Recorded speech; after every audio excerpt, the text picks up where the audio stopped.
when I found your course on LinkedIn and I saw that, okay, no, this was actually quite flexible, and there were videos that I could watch in my own time, at my own leisure.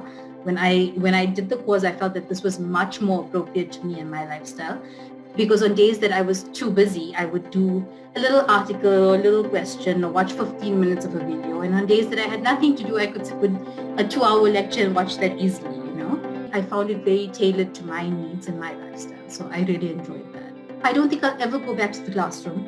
And I definitely won't even do live online again. I really prefer this way of learning.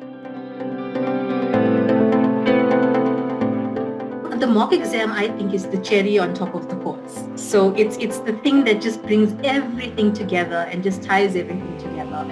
And it takes all the experience that you had from tuition and revision, and it brings it into one little gift-wrapped present, I would kind of say, because that's what the feedback is. It's a gift. And I can't tell you how much I used that in the exam, because we had done tuition mock, revision mock, and final mock with me. And so by the time I got to final mock, my technique was pretty solid. My approach was, I had a standard approach. I started the exam and it was as if I was, mechanical in my approach. Already, like, you read the requirement, you pick out the parts of the requirement and you make them into subheadings. So it's something that I learned from, I didn't do it in the first mock. So you gave me feedback on that and I carried it through until the last mock.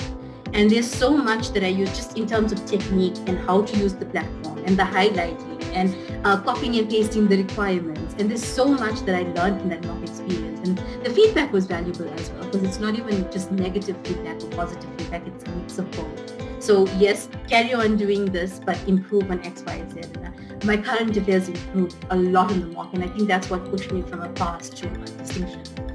That mock exam was the last push that I needed, because I got 62 in the mock and I got 82 in the exam. So that mock exam feedback just pushed me that extra couple percent. I used everything at my disposal. I did use the quizzes. I felt the quizzes were particularly useful to just show up my basic knowledge, because I thought, like, you always think that you know, like, your basics, right? Because I had done FR as well. And I got to IS 16 and I was like, I know IS 16. Then I did the quiz and I was like, I didn't know that little point. So the quizzes were very helpful. Plus, it's something quick that you can do to show up your knowledge. So I thought, and it's something different. I think the best part about your quiz is the variety. You don't get bored doing one thing. So the quiz was something different to do, as opposed to the articles, and then there's questions, and then there's lectures, and then there's mock exams. So a lot of variety made the course interesting. It kept it fresh for 3 months, the 3-4 months that I studied with you. And yeah, the quizzes were something nice. It's something very different, something I did at work actually during my lunch break. So let me have good use of my time.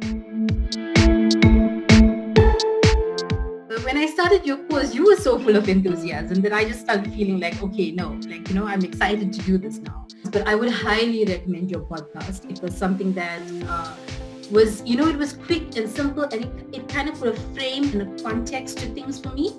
So we get really bogged down in the rules of a standard, and I would listen to your podcast and be like, yes, okay, this is why we're doing all of this. This is the context. This is what the ISB wants to get out of it.